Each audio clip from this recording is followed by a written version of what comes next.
हरिनाम संकीर्तन और शांति सभा में उपस्थित कृष्ण कांतिदास प्रभु जी, हमारे वैष्णव,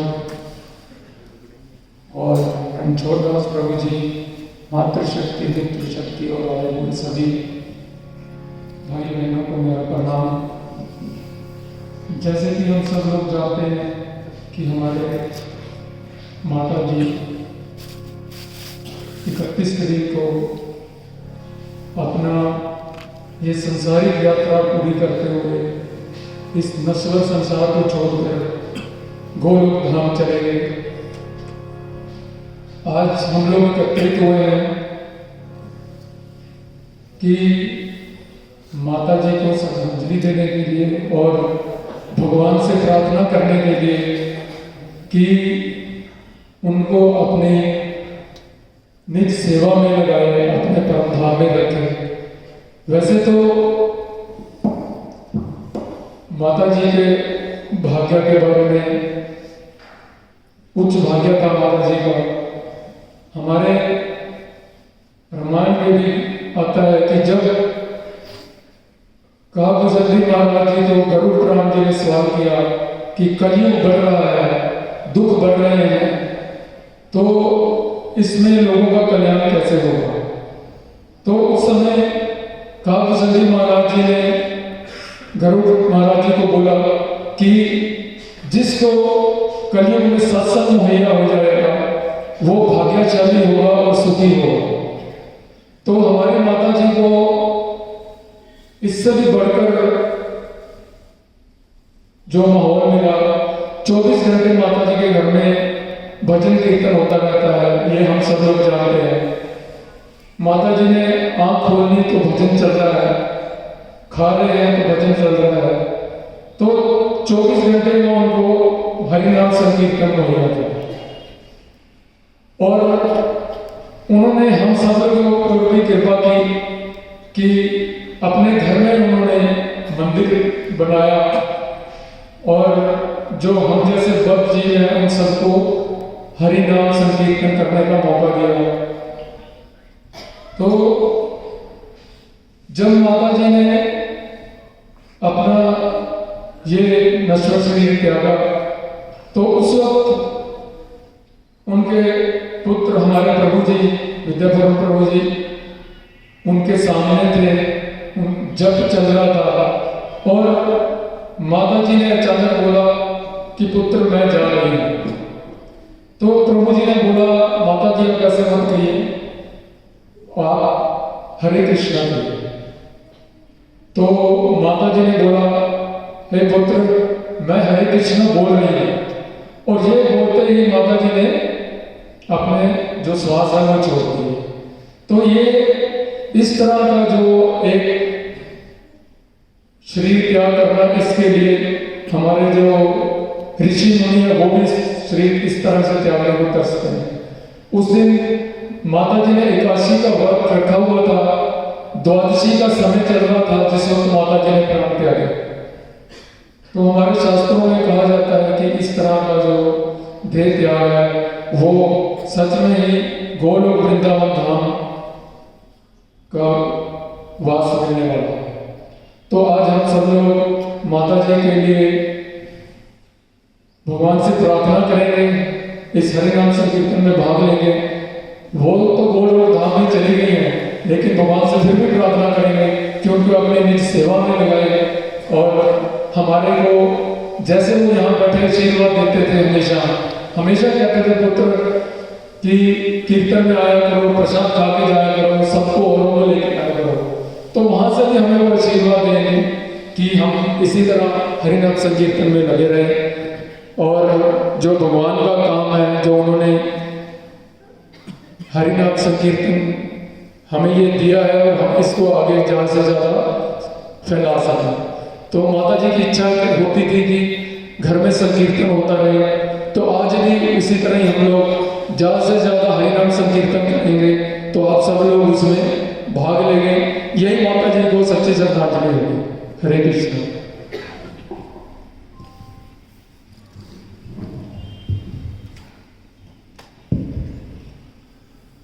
हरे Krishna, Hare Krishna, Krishna Krishna, Hare Hare, Hare Rama, Hare Rama, Rama Rama, Hare Hare, Hare Krishna, Krishna Krishna, Hare Hare, Hare Rama, Hare Rama,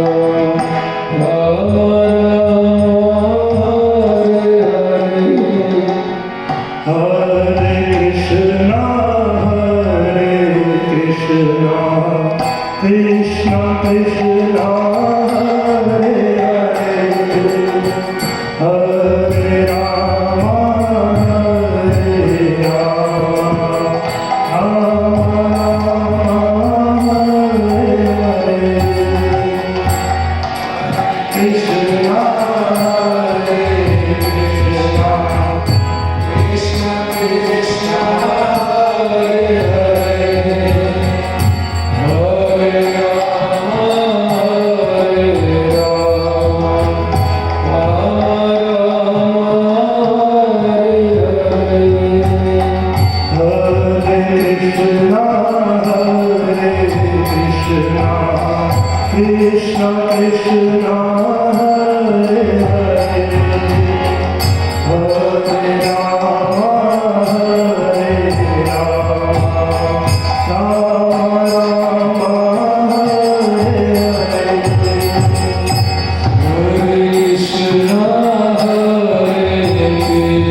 Hare Krishna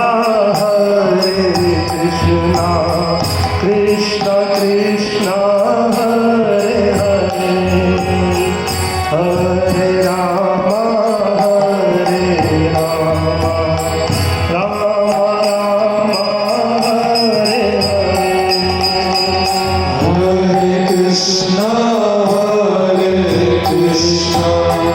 Krishna Krishna Hare Hare Hare Rama Rama Hare Hare Krishna Krishna Krishna Hare Hare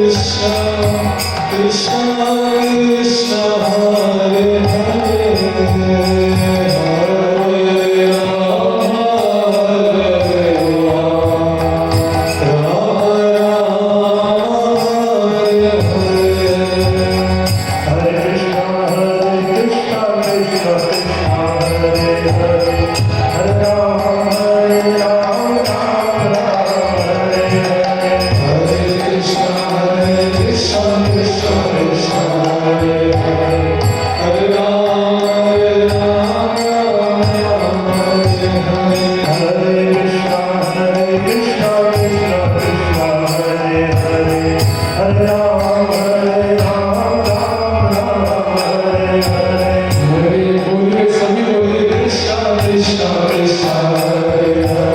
Rama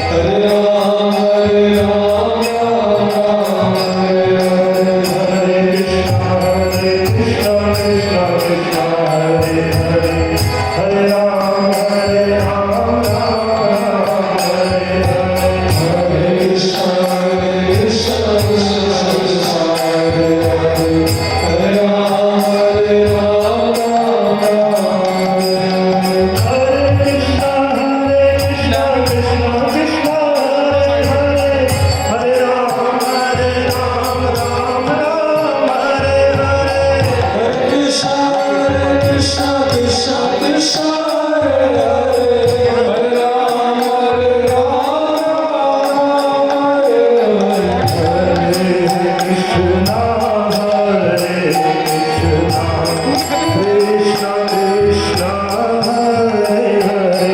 Krishna Hare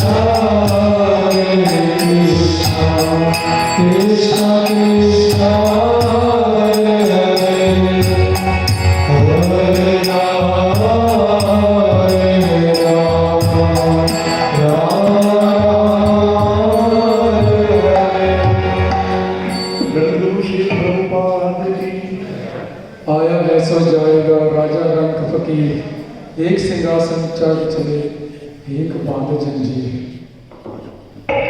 इस जीवन में जो आया है, जिसका जन्म है उसकी मृत्यु अवश्य है, और जिसकी मृत्यु है उसका पुनर्जन्म भी अवश्य है। लेकिन ये हमने विचार करना है कि हमने किस तरह से जाना है। अगर हरि नाम संकीर्तन करेंगे, भगवान का नाम लेते जाएंगे, तो सिंहासन है और अगर माया से बद्ध होकर जाएंगे तो फिर जमदूत लेने आते हैं और नरकगामी होना पड़ता है। तो हरिनाम संकीर्तन को कंटिन्यू करेंगे। आप सभी से प्रार्थना है, कृपया आने जाने वाले लोगों को कृपया मत देखिए, उससे कुछ लाभ नहीं होगा। जिस काम के लिए आए हैं माता जी को श्रद्धांजलि देने के लिए, उनके लिए प्रार्थना करने आए हैं, कृपया उसमें अपना ध्यान दें। हरे Krishna.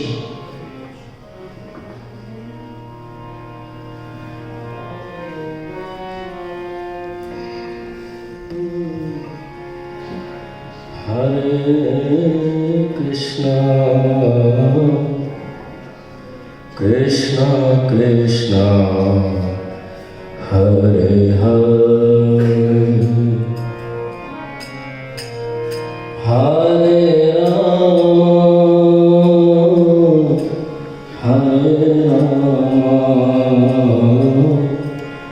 Ram Hare Hare,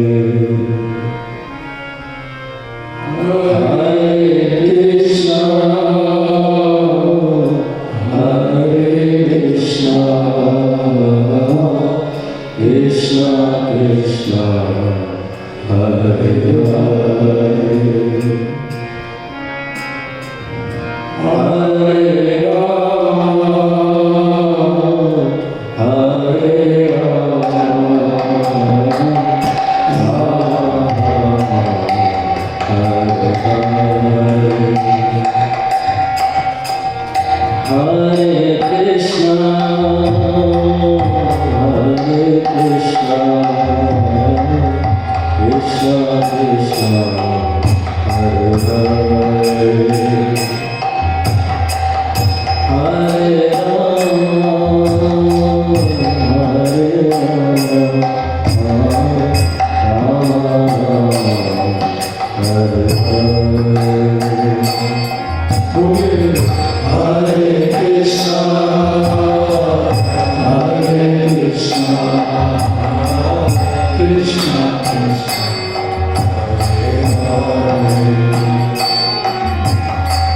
Hare Rama, Hare Rama, Rama Rama, Hare Hare, Hare Krishna, Hare Krishna, Krishna Krishna, Hare Hare, Hare Rama, Hare Rama,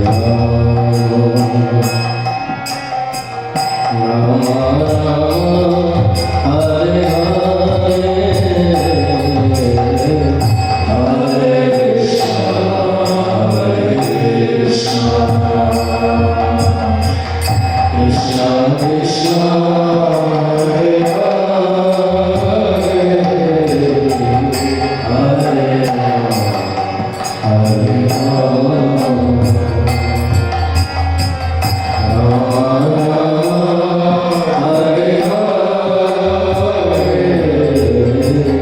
Hare Krishna, Hare Krishna, Krishna Krishna, Hare Hare, Hare Rama, Hare Rama, Rama Rama, Hare Hare, Hare Krishna, Hare Krishna, Krishna Krishna, Hare Hare, Hare Rama, Hare Rama,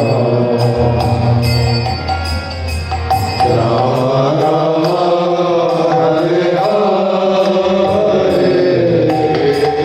Hare Krishna, Hare Krishna, Krishna Krishna, Hare Hare, Hare Rama, Hare Rama, Rama Rama,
हमें सबसे कीमती भगवान ने जो वस्तु दी है वो समय है।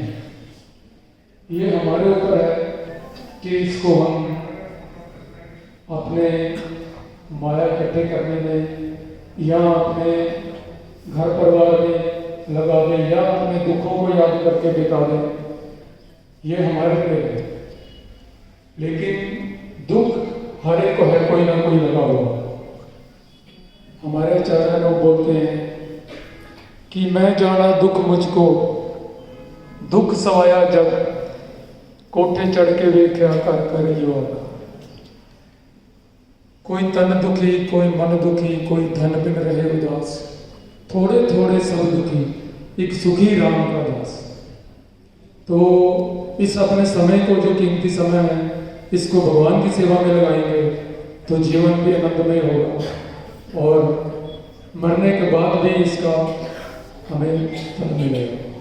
तो दोनों तरफ ही फायदा है। अगर भगवान की शरण में लगेंगे, उसके गुणगान में अपना कीमती समय लगाएंगे तो सुख की आप कामना कर सकते हैं, अदरवाइज आपको दुख झेलने पड़ेगा।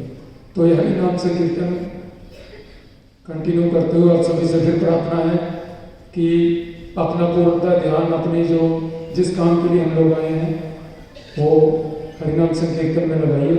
यही माता जी के लिए सच्ची श्रद्धांजलि होगी। हरे Krishna.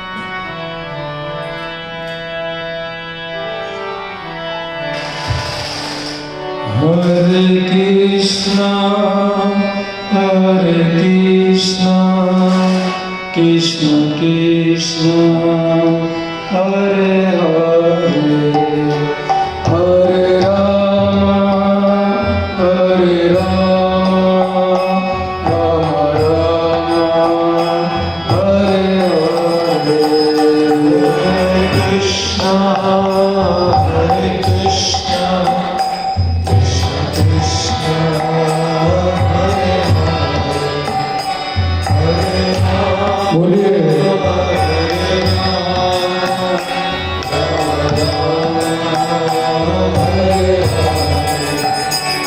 Hare Krishna, Hare Krishna, Krishna Krishna, Hare Hare, Hare Rama, Hare Rama, Rama Rama, Hare Hare, Hare Krishna, Hare Krishna, Krishna Krishna, Hare Hare Rama, Hare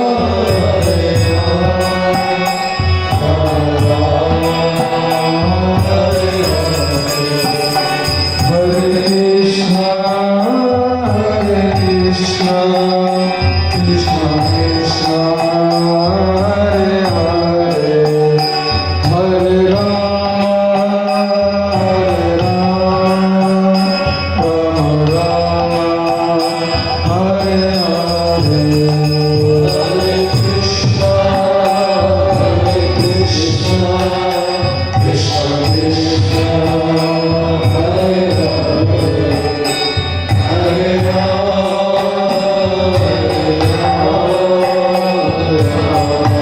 बोलिए बोलिए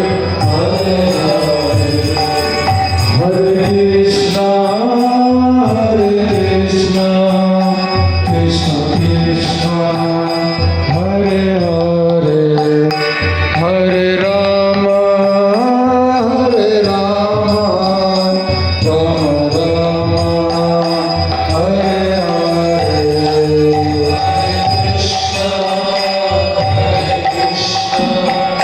Krishna Krishna, Hare Hare,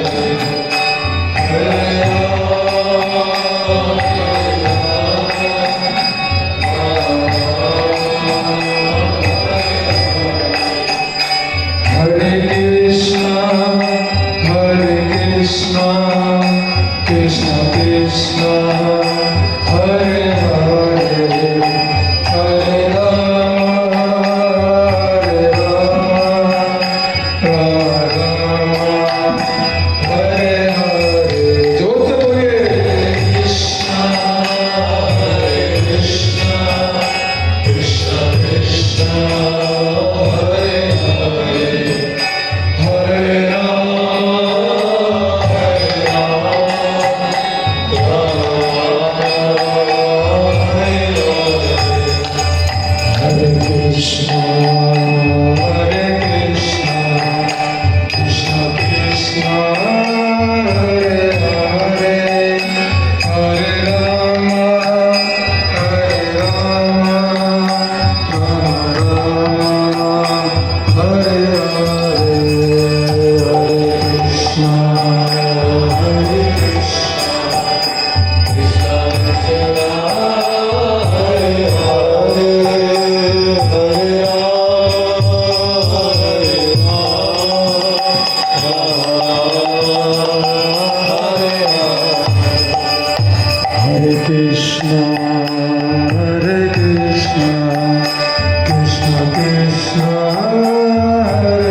Srila Prabhupada की।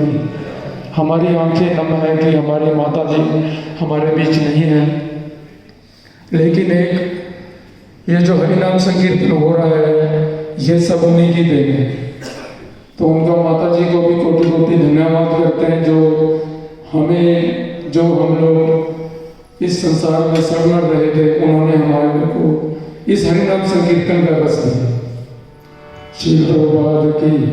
मैं कृष्णकांत दास प्रभु जी से प्रार्थना करूँगा को अपने मुखार से।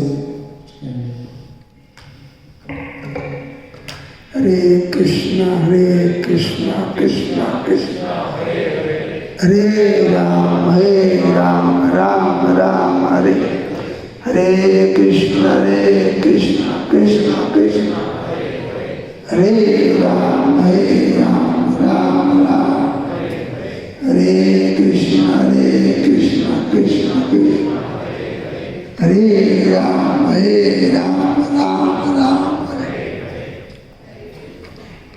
तो मैं एक बात कहूँगा कि इस घर में निरंतर कीर्तन जाप होता रहा। मतलब कि ऐसा कहा गया है शास्त्र में, यज्ञ संकीर्तने प्राय जंती सुमेधसा। मतलब कि ये यज्ञ है। प्राय लोग सोचते यज्ञ बोले अग्नि में गिरना यज्ञ हो गया। यज्ञ मतलब भगवान की प्रसन्नता के लिए कर्म किया जाए, उसे यज्ञ बोलते हैं। और कहा गया है कलो तद हरि कीर्तनात्। भागवतम कहती है कले दोष निधे राजन अस्ति एको गुना महान कीर्तनादेव कृष्णस्य मुक्त संग परम वर्जेत। इतना कहते ना गॉड इज ग्रेट, भगवान बड़े दयालु हैं, कृष्ण करुणा सिंधु। और भगवान कहते हैं अंत काले चामामे स्मरण मुक्त्वा कलेवरम, जो अंत काल में मेरा स्मरण करेगा वो क्या होगा, मुझे प्राप्त करेगा। यम यम इसी तो उन्होंने कहा है कि जैसा हमारी मति होगा वैसा हमारा गति हो। जैसे राजा भरत भागवत में वर्णन है, उन्होंने हिरण का स्मरण किया, उनको हिरण का श्री मिला। इसी प्रकार जब भगवान का स्मरण करेंगे तो भगवान के धाम जाएंगे। भगवान के धाम का व्याख्या क्या है, वो नष्ट नहीं होता, वो शाश्वत है, वहाँ जन्म मृत्यु नहीं है। कहते यत्र न जरा न शोको, इसलिए उसको कहते हैं भगवान के धाम को वैकुंठ, कुंठा नहीं। और उसकी टिकट क्या है, उसकी प्राप्ति करने का साधन क्या है, इसलिए कोई नाम भी संस्था का international society for Krishna consciousness. बस अगर हम कृष्णा कॉन्शियस हो जाते हैं तो हमारा जीवन सफल है, यानी कि जन्म मृत्यु से परे। हम बार बार संसार में जन्म ले रहे हैं, बार बार मृत्यु हो रहा है, मगर कृष्णा भावना भावित कृष्णा कॉन्शियस का प्रवेश क्या है, जन्म मृत्यु से परे। ये मनुष्य जीवन का लक्ष्य है कि हमें किसी प्रकार से सत्संग करना। सत्य वाले भगवान है, बाकी सब असत्य है। हमारे आचार्य लिखते हैं ए धन यौवन पुत्र परिजना इथे के वर्ती तीरे, कमल दल जला जीवन टलमला भाजो हरि बदनी तीरे, भाजो रे मना श्री नंद नंदना अभाए चरणरे, दुर्लभ मानव जन्म सत्संगे तारो ए भव सिंधुरे। इस संसार को भाव सागर कहा गया क्योंकि यहाँ बार बार हम जन्म ले रहे हैं और बार बार मृत्यु हो रहा है। पर क्या कहते हैं, भाजो रे मना, अगर मन भगवान को भजन करेगा तो क्या कहते हैं, तारो ए भव सिंधु रे, ये जन्म मृत्यु का चक्र हमारा कट जाएगा। तो इसलिए हम ये माता जी का बड़ा सौभाग्य था, इनके घर में इनके पिता, इनके पुत्र जो हैं विद्यापूर्ण प्रभु बड़े उत्साहित हैं। इसलिए हमसे मिला तो मैं देखा इनका बड़ा उत्साह है कि एटलीस्ट सुबह से लेकर रात तक घर में जाप कीर्तन कुछ ना कुछ हो रहा है। और यही जीवन का लक्ष्य है। चैतन्य आए भी है, तृणाद विसृजना तरोर विशेषना अमानी न मान देना, कीर्तन ही सदा हरि। चैतन्य कह रहा है कीर्तन ही सदा हरि। भगवान अर्जुन को कहते हैं तस्मात् सर्वेषु कालेषु माम स्मरण युद्ध चाह, तुम मेरा स्मरण करो और अपना कर्म करो। अन्य कर्म का औका नहीं अर्जुन को कि तुम युद्ध नहीं करो, नहीं, कहते युद्ध चाह, माम स्मरण युद्ध चाह, मैं अर्पित मनोबुद्धि महामेश संसार। तो जीवन का लक्ष्य कि सत्य की प्राप्ति किया जाए, यानी कि जन्म मृत्यु से परे। ये सुविधा केवल मनुष्य जीवन में है बस। इसीलिए प्रहलाद में कहते हैं दुर्लभ मानव जन्म आध्रुवम अर्थधाम। कहते ऐसी और शरीर है, ये और शरीर ये भी अध्रुव है, यानी कि थोड़ी देर के लिए, ध्रुव नहीं है। मगर क्या कहते हैं अर्थधाम, इसका लाभ अर्थ है, इसका लाभ है। इसलिए क्या कहते हैं कुमार चरित्र प्रज्ञा धर्मान भागवत निया, कि बचपन से ही हमें इस सत्संग को, धर्म ग्रंथ को, यानी आध्यात्मिक जीवन को स्वीकार कर लेना चाहिए, क्योंकि ये अध्रुव है, टेम्पररी है। मैंने कहते अर्थदम इसका अर्थ, इसका लाभ है। इसका लाभ यही है, किसी प्रकार से हम भगवान के धाम जाएं, बस। शास्त्र कहते हैं, हमारे चाहे लिखते हैं, ये केन प्रकारेण मना कृष्णा निष्ठा, किसी प्रकार अपने मन को भगवान में लगाए, क्योंकि भगवान को मन भगवान में लगाए तो हमारे सारे कष्ट खत्म हो गए। इसलिए भगवान जी कहते गीता में, मया असक्त मना था, इस मन को मेरे से असक्त कर दो। मया असक्त मना था, योग युंजन मदाश्रया, असंशय समग्र यथा चिंतन। तो अगर जितना सुनेंगे, ये कीर्तन से चल रहा था, घर में कीर्तन चलता था, कीर्तन का पर्पज एक ही है, तो विकाम कृष्णा, क्योंकि शास्त्र कहता है, विद्यते हृदय ग्रंथि चियन्ते सर्व संसाया, जो हृदय में गंदी नष्ट हो रहा है, जो भी हृदय में गंदगी है, जिसके कारण संसार में बार बार जन्म मृत्यु के चक्कर पड़े, ये रुक सकता है। लोग जानते नहीं इस बात को। प्रभुपाद जी की कृपा, प्रभुपाद जी बुक्स में ये स्पष्ट किए हैं, कैसा जीवन है जहाँ मृत्यु नहीं, बुढ़ापा नहीं, रोग नहीं। इसलिए मैं जिद कर ले Prabhupada ji, back to God head, जाना तो है हमने, मगर कहाँ जाना है, कि तो बैक टू गॉड हेड, भगवान के नाम है। क्योंकि भगवान कहते गीता में, ब्रह्मा होना लोका पुनर्वर्ती ना, अगर ब्रह्म लोग तो भी चले जाएंगे तो क्या होगा, पुनर्वर्ती ना, तुम्हें जन्म तुम चक्कर चलता रहेगा। पर क्या कहते, माम पेत्य कौन दया, अगर तुम मुझे प्राप्त करोगे, पुनर्जन्म ना विद्यते। ये सबसे बड़ा बेनिफिट है, ऐसा जीवन है जहाँ जन्म तो नहीं है। लोग एक तरफ ये भी कहते हैं, जात से ध्रुवम जन्म से जा, जिसका जन्म तो निश्चित है। पर भगवान की किताब ये भी कहते हैं, जन्म कर्म जाने दिव्य एवं जब तत्वता त्यक्त्वा देहम पुनर्जन्म नेति, उसका सारा जन्म नहीं हुआ, कहाँ जाएगा, मामेति स्वर्ग, मेरे पास। तो ये हमें समझना है, अवकाश जब तक हम कृष्णा पर नहीं बनेंगे, ये जन्म का चक्कर चलता रहेगा, जहाँ से जन्म चलता है। और जब वहाँ मिशन जाएंगे तो जन्म चलेगा। इसीलिए वहाँ का एक नाम है मुकुंद, मुक्तिदाता। वहाँ एक व्यक्ति है जो हमें जन्म चक्कर से निकाल सकते हैं।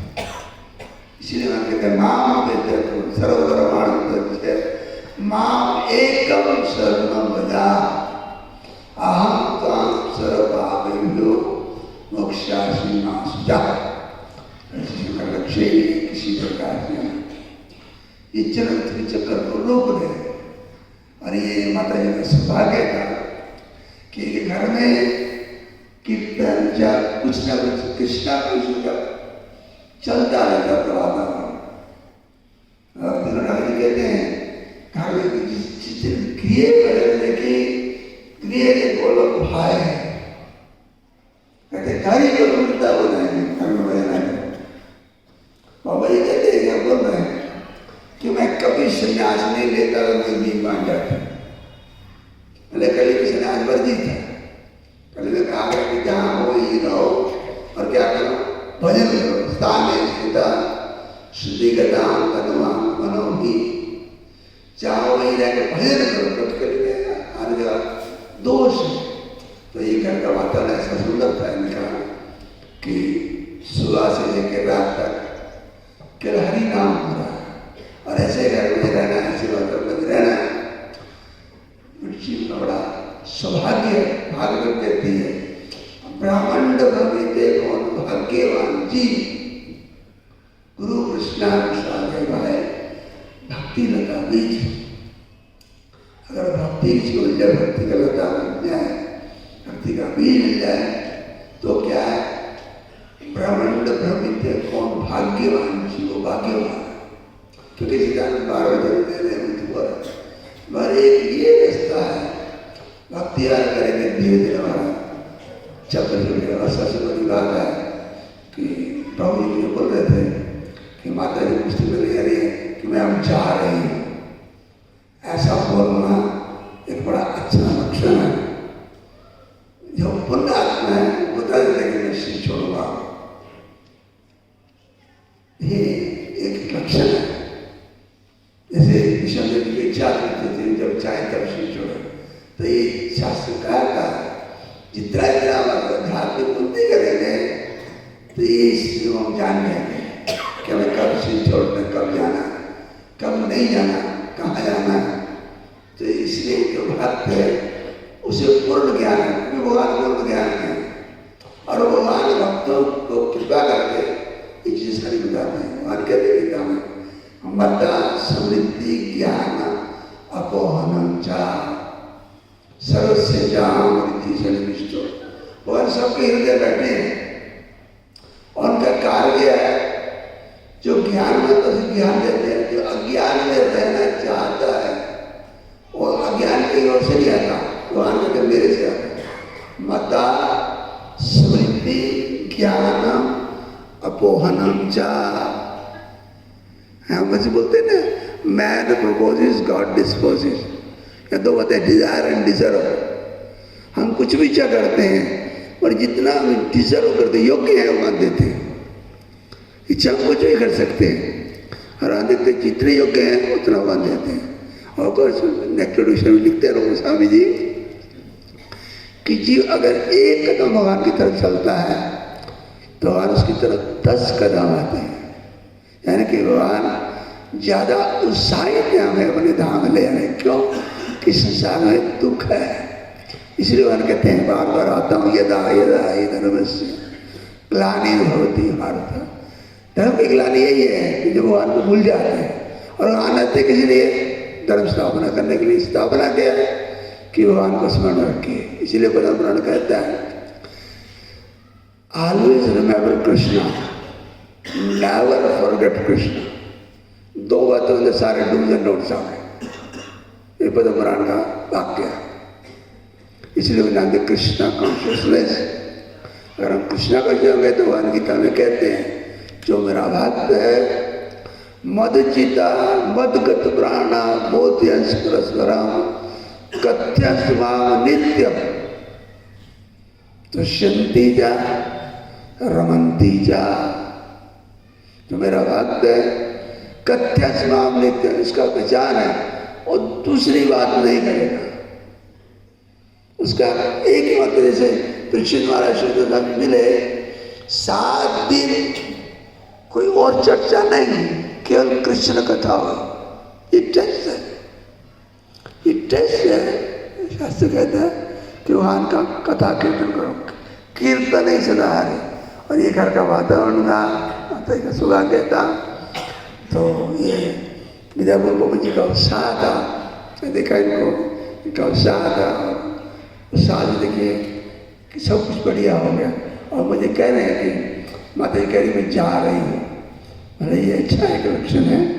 तो इसलिए हमें भगवान से प्रार्थना करना चाहिए कि हमारा भी ऐसे मन लगे, क्योंकि शास्त्र के तक जीवन का लक्ष्य एक ही है, हरे पादो सर्वनाम, भगवान की शरण जाना। क्योंकि जब तक भगवान की शरण जाएंगे हम बार बार संसार में शरीर निर्धारण करेंगे। ब्रह्मांड भ्रमित है कौन भाग्यवान, बार दान करेंगे।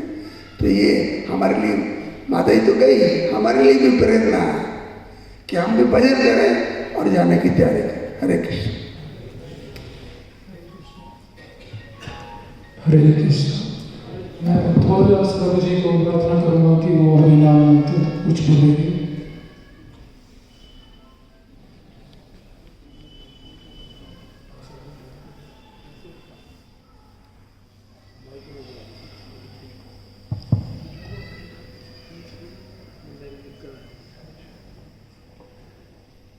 ये देखो।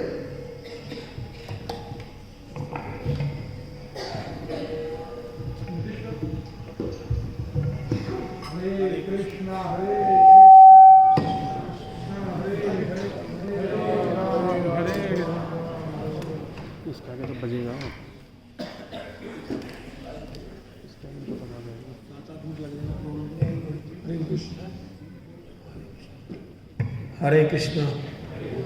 एक और बोलिए हरे कृष्णा हरे कृष्णा कृष्णा कृष्णा हरे हरे, हरे राम राम राम हरे हरे। माता जी यहाँ भी गोलोक में ही थी और प्रशिक्षण पूरा होने पर श्री भगवान के धाम गोलोक में चली गई। हम उनके लिए प्रार्थना सभा में यही श्रद्धांजलि अर्पित करते हैं कि उस जीवात्मा को भगवान अपनी कोई भी नित्य सेवा में लगाए। मैं कुछ लिख के लाया हूँ, बोलने का प्रयास करूँगा, आप ध्यान से सुनिए। अक्सर लोग पूछते हैं कि भगवान के भक्तों की भी मृत्यु होती है और जो भक्ति नहीं करते उनकी भी, फिर दोनों में क्या अंतर है? पहली बात तो ये है कि वैष्णव मृत्यु से डरते नहीं है। श्रीमद् भागवत बताती है नारायण परा सर्वा न कुतश्च न बिभ्यति स्वर्ग अपर नरके सुखी तुल्य अर्थ दर्शना। एक भगत स्वर्ग नरक मुक्ति तीनों को समान दृष्टि से देखता है, क्योंकि भक्ति नहीं करने वाले लोग नहीं जानते, जो भक्ति नहीं करते, कि इस जीवन की समाप्ति पर वे कहाँ जाएंगे। अनिश्चितता के भय के कारण मृत्यु का नाम तक नहीं सुनना चाहते, कहाँ जाना है। भक्त को पता है मैंने कहाँ जाना है, कोई चिंता नहीं है, भक्त नहीं जानते। दूसरी ओर भक्त जानते हैं कि वर्तमान शरीर त्यागने के पश्चात वे भगवान के पास जाएंगे, वे निश्चित और निश्चिंत रहते हैं। अब भक्तों के जीवन का अंत एक नए भौतिक शरीर को जन्म देता है। जब अभक्त मरते हैं तो नया शरीर मिलता है उनको भौतिक, व्यक्तिगत कर्मों के अनुसार वो कोई भी योनि हो सकती है। और जब भक्त इस शरीर को त्यागते हैं के बाद पुनः इस भौतिक संसार में जन्म नहीं लेते, अपितु आध्यात्मिक जगत में अपना आध्यात्मिक स्वरूप प्राप्त करते हैं। जैसा कि श्री कृष्ण भगवत गीता 8:15 में कहते हैं, मामोपेते पुनर्जन्म दुःखालयम शाश्वतम नाप्नुवन्ति महात्मान संसिद्धि परमां गताम्। मेरे पास आ जाते हैं। हमारी एक उंगली कट जाए या हमारा कुछ धन खो जाए या हमारा कोई संबंधी गुजर जाए तो हमको बड़ी पीड़ा होती है, परंतु मृत्यु के समय हम अपना पूरा शरीर, सारी संपत्ति, सारे संबंधियों को एक क्षण में खोने वाले हैं, इसलिए हमें मृत्यु बड़ी डरावनी लगती है। दूसरी ओर वैष्णव और जो भक्त होते हैं इसे प्रसन्नता से स्वीकार करते हैं मृत्यु को। क्यों? क्योंकि उनके लिए मृत्यु शाश्वत और आनंद के जीवन का द्वार खोलती है, भगवान के द्वार खोल देती है गोलोक के। यह उनका अपना अपने सर्वप्रिय बंधु शुभ चिंतक कृष्ण से मिलन करवाती है। ये जो मृत्यु है भगत की, भगवान से मिलन करवाती है। इस संसार की संपत्तियों को तुच्छ जानते हुए उन्हें इससे बिछुड़ने का शौक नहीं होता। और यदि एक भगत किसी कारणवश जीवन में अपनी भक्ति पूरी नहीं कर पाता, अधूरी रह जाती है, तो मृत्यु के बाद उसे ऐसे अनुकूल परिवार में जन्म मिलता है जहाँ वह सुगमता से अपनी भक्ति उसी बिंदु से आरंभ करता है जहाँ से उसने पिछले जन्म में छोड़ा था। भगवत गीता 6:37 से 6:47 तक अर्जुन ने पूछा, अयति सर्वयोपेतो योगाचलित मानसा प्राप्य योग संसिद्धिं काम गतिं कृष्ण गच्छति कच्चितनो अभ्योगी वरिष्ठ छिन्न ब्रह्म विनश्यति अप्रतिष्ठो महाभाव मूढ़ा ब्राह्मणापति एतद में संशयं कृष्णं चेतुम हर्ष्य शेषता तो तन्ने संशय चेता नहीं पड़ते। अर्जुन ने पूछा कि हे भगवान, जो भक्ति करते करते बीच में ही भक्ति छूट जाती है उसकी क्या गति होगी? तो भगवान ने कहा, पार्थ ना एवे ना मुत्र विनाशस्तस्य विद्यते ना ही कल्याण कृत कष्टि दुर्गतिं तात गच्छति। हे पार्थ, उसकी कभी दुर्गति नहीं होती। वो क्या होगा? स्वर्ग में जाएगा। भक्ति पूरी नहीं की फिर यहाँ जाकर के किसी धनी किसी ब्राह्मण वैष्णव घर में जन्म लेगा, जहां से भक्ति छूटी थी वहीं शुरू करेगा। इसलिए भक्ति में कोई हानि नहीं है। इसलिए केवल जीवन जीना अधिक यशस्वी नहीं है हमने कितना जीवन जिया, क्योंकि पशु पक्षी भी जीते हैं। ना ही अधिक महत्वपूर्ण है कि हमने कितना लंबा जिया, 70, 80, 100 साल कितना जिए, कोई महत्वपूर्ण बात नहीं है। किंतु हमने किस प्रकार का जीवन जिया यह महत्वपूर्ण है। इसकी परीक्षा ऋतु किस में होती है। जैसे कि माता जी जो आत्मा छोड़ी है, हमें हरे कृष्ण कीर्तन करते हुए छोड़ी है, तो निरंतर ही कीर्तन में रहती थी। ये परीक्षा है, जब हम शरीर छोड़ेंगे हमारी चित्तवृत्ति भगवान के चरणारविंद में भगवान में होगी। मनुष्य जीवन अगले जीवन की तैयारी है। ये मनुष्य जीवन अगले जीवन की तैयारी है। क्या बनना है ये हमने देखना है। हमने नीचे जाना है कि ऊपर जाना है कि भगवत धाम जाना है। बाजार में हजारों पुस्तकें मिलती हैं, सिखाती हैं कैसे जिया जाए, पर शायद ही कोई पुस्तक होगी कि कैसे मरा जाए। भक्त उस कला को जानते हैं, मरना कैसे है, मरने की तैयारी। 7 दिनों में मृत्यु होने का साफ मिलने पर अप्रभावित परीक्षित महाराज ने सुंदरता से इस कला का प्रदर्शन किया। परीक्षित महाराज ने, इसलिए भक्तों की मृत्यु सामान्य नहीं होती। एक दृष्टि से कभी उनकी मृत्यु होती ही नहीं है। अभी भी मृत्यु का मतलब ही नहीं है। देख रही है माता जी हम सबको, बिल्कुल गौरव वृंदावन से होती ही नहीं है। एक बार एक पत्रकार ने प्रभुपाद से पूछा, स्वामी जी आपकी मृत्यु के बाद आपकी संस्था का क्या होगा? तो प्रभुपाद जी ने कहा, मेरी मृत्यु कभी नहीं होगी, मैं अपनी पुस्तकों में जीवित हूँ। माता जी ने जो ये पौधा लगाया हुआ है हरि नाम संकीर्तन का श्रीनिवास आंगन में, वो तो आप तो कहिए सब कितने भक्तों का कल्याण होगा, हमें कह नहीं सकते। अब भक्तों के अंतिम समय में उन्हें लेने के लिए जो भक्त होते हैं, भक्तों को अंतिम समय में उन्हें लेने के लिए भगवान के सुंदर दूत आते हैं, जबकि अभक्तों को यमराज के भयानक दूतों का सामना करना पड़ता है। श्रीमद् भागवत के 6 स्कंद में इसके बारे में जागृत कथा आती है। जब अभक्त अपना शरीर त्यागते हैं तो वे रो रहे होते हैं और उनके चारों ओर मातम छाया रहता है, किंतु जब भगत की मृत्यु होती है तो सभी उल्लसित होते हैं, यह सोचकर कि अद्भुत उत्सव मनाया जाता है कि देखो ये भगत भगवान के पास जा रहा है, अपने घर वापस जा रहा है। इतना ही आध्यात्मिक जगत में अपने वहां जब जाता है आध्यात्मिक जगत में, तो वहां भी इतना आनंद होता है। जब वो गेट पे जाता है भक्त आत्मा, यहाँ से नोक करता है। नोक क्या है? बोलिए एक बार, हरे कृष्णा कृष्णा कृष्णा हरे हरे। द्वार खुलते हैं, सब स्वागत करते हैं। भगवान कृष्ण सर्व संबंधी सब स्वागत करते हैं। जीवात्मा का स्वागत है, स्वागत है, स्वागत है। बड़ा उत्सव मनता है वहां पर। जब किसी परिवार का एक सदस्य है, उदाहरण देता हूँ, बाहर गया हो काफी दिनों से, विदेश में गया हो, जब वो घर आता है तो दरवाजे पर जब बैल देता है तो दरवाजा खुलता है तो घर के सबसे सारे बड़े प्रसन्न होते हैं, देखो हमारा बेटा इतने दिनों के बाद आया है। इसी प्रकार भगवान भी उस आत्मा को देखकर कितने प्रसन्न होते हैं। मनुष्य जीवन सबसे बड़ी संपत्ति है, इससे बड़ी संपत्ति कोई नहीं है। हमें इसमें हम जन्म मृत्यु बुढ़ापा रोग इन सबसे बड़ी समस्याओं का समाधान कर सकते हैं। परंतु यदि हम मनुष्य जीवन का उपयोग इस कार्य के लिए नहीं करते तो समझिए कि हम कंजूस हैं। हम समय पड़ने पर अपनी संपत्ति का लाभ नहीं उठा रहे। संपत्ति हमको मिली हुई है। मौत का खतरा उठाकर भी कंजूस के लिए कंजूसी छोड़ना भयावह लगता है। कंजूस अपनी कंजूसी नहीं छोड़ता, शरीर से भक्ति का काम नहीं करता। वो कंजूस यही सोचता रहता है यदि मेरा सारा धन समाप्त हो गया तो क्या होगा। इसी प्रकार लोगों को भोग विलास त्याग कर श्री कृष्ण की शरण में आने का विचार बड़ा डरावना लगता है। अगर मैं भगवान की शरण में आ गया तो क्या होगा, क्या होगा, डरते हैं। परंतु कंजूस बने रहना भी तो बड़ी भारी खतरा है, क्योंकि कंजूस व्यक्ति जीते जी अपने धन का भोग नहीं करता और मरने के बाद भी उसे वहीं छोड़ जाता है, क्योंकि उसने कोई दान धर्म भी नहीं किया। मरने के बाद भी वो धन उसके किसी काम नहीं आता। इसलिए जो हमारे शरीर हमको मिला हुआ वो शरीर सबसे बड़ा धन है, उसका उपयोग करना है। ऐसी चेतना वाला व्यक्ति पशुओं के समान अपना शरीर त्यागता है। कंजूस चेतना वाला वह मनुष्य जीवन के लक्ष्य को पथभ्रष्ट हो जाता है और अपने जीवन में केवल दुखों को आमंत्रित करता है। काल के स्वामी भगवान कृष्ण है। हम हरे कृष्ण बोलते हैं और काल भगवान कृष्ण ही है। भगवद गीता में भगवान ने कहा है, कालो कलियताम अस्मि अहमेव अक्षय काल। भगवद गीता के 11वें अध्याय के 32वें श्लोक में कह रहे हैं, कालोस्मि लोक सहतित प्रवर्तो लोकान समाहर्तम प्रवृत्ते पित्वामना भविष्यति सर्वा एव स्थिता प्रतिमुख्य सुयोद्धा। भगवान श्री कृष्ण अर्जुन को कह रहे हैं जितने भी ये युद्ध में खड़े हुए हैं सबको मैं मार दूंगा, कोई नहीं बचेगा। भगवान तुम्हारे सखा है, हमारे मित्र हैं, हम भजन करते हैं, हमको काल से डरने की जरूरत ही नहीं है। काल बड़ा सुविधा है हमारे लिए भगवान, परंतु परम शक्तिशाली विनाशकारी शक्ति है।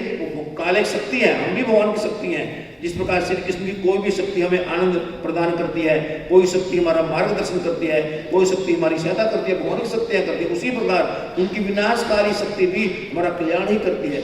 किंतु कच्ची अवस्था में इसको समझ नहीं सकते भगवान कितने दयालु हैं।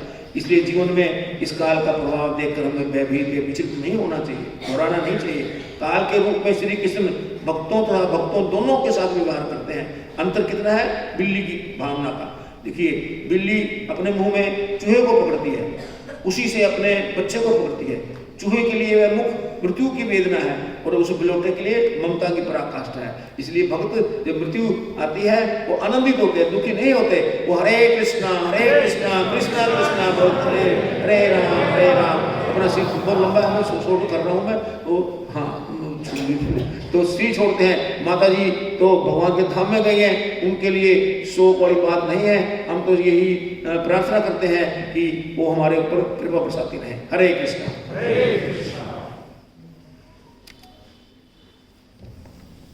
धन्यवाद।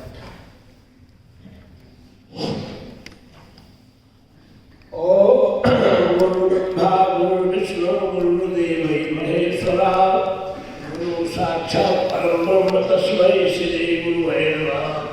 अखंड मंडलाकारं व्याप्तं येन चराचरं तत्पदं दर्शितं येन तस्मै श्री गुरुवे नमः।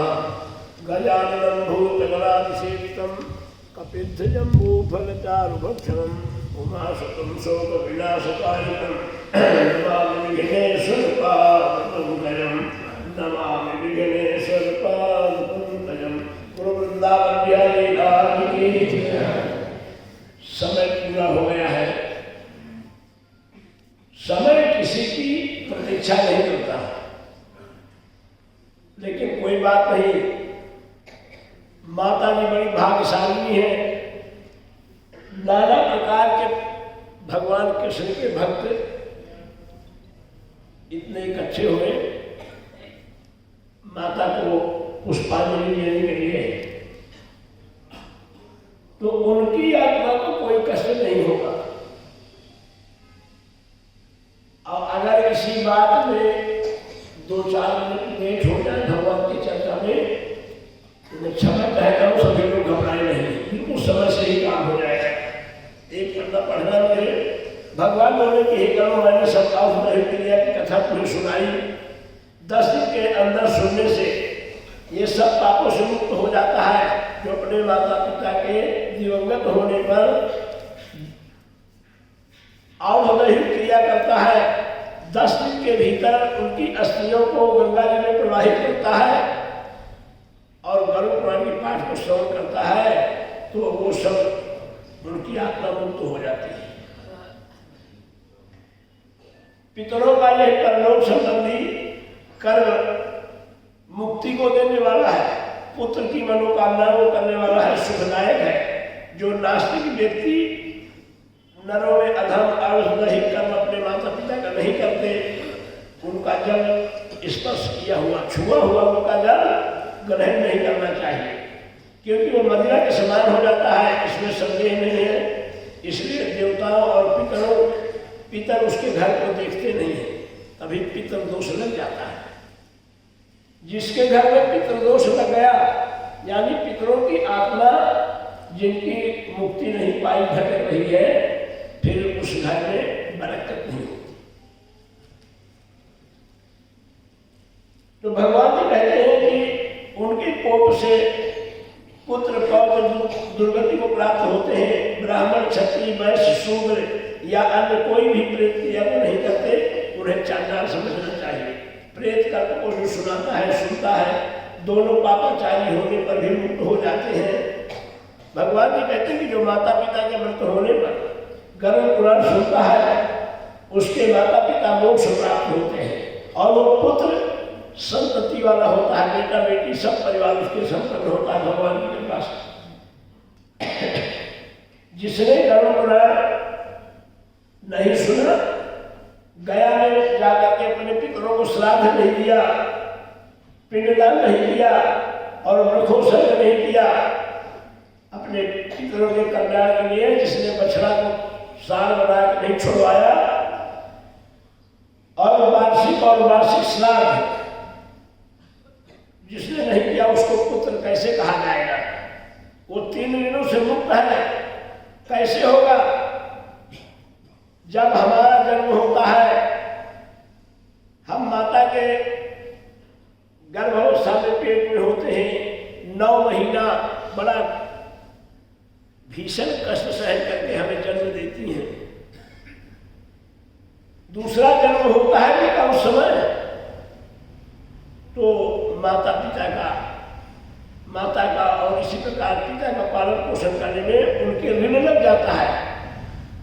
इसलिए उस ऋण को चुकाने के लिए शास्त्र कहता है कि जब वो माता पिता बूढ़े हो जाए, बुजुर्ग हो जाए, तो उनको जी बोल के पहले उनकी सांत्वना करानी चाहिए, संतुष्ट कराना चाहिए। और इसके बाद में समय के अनुसार जैसे उनका शरीर दिवंगत हो जाए तो फिर दाह संस्कार करना चाहिए और बड़े विधान से पूरा काम करना चाहिए। भगवान जी कहते हैं कि इस प्रकार करने से उसका एक ऋण मुक्त हो जाता है। दूसरा ऋण होता है हमारे बच्चों का। जिस प्रकार से हमारे माता पिता ने हमें पढ़ाया लिखाया, कारोबार वाला करवा दिया, समाज में बैठने के लिए बना दिया, वो पुत्र ऋण से मुक्त हो जाता है। और तीसरा ऋण देवताओं का है। उस देवताओं के ऋण से भगवान कहते हैं परमात्मा जिस प्रभु ने आपको इतना बड़ा यह संसार दिया, आपको अपना परिवार दिया, आपको कारोबार दिया और आपको 24 घंटे का समय दिया दिन भर फटफटाने का, इधर दौड़ने का उधर दौड़ने का, तो उस 24 घंटे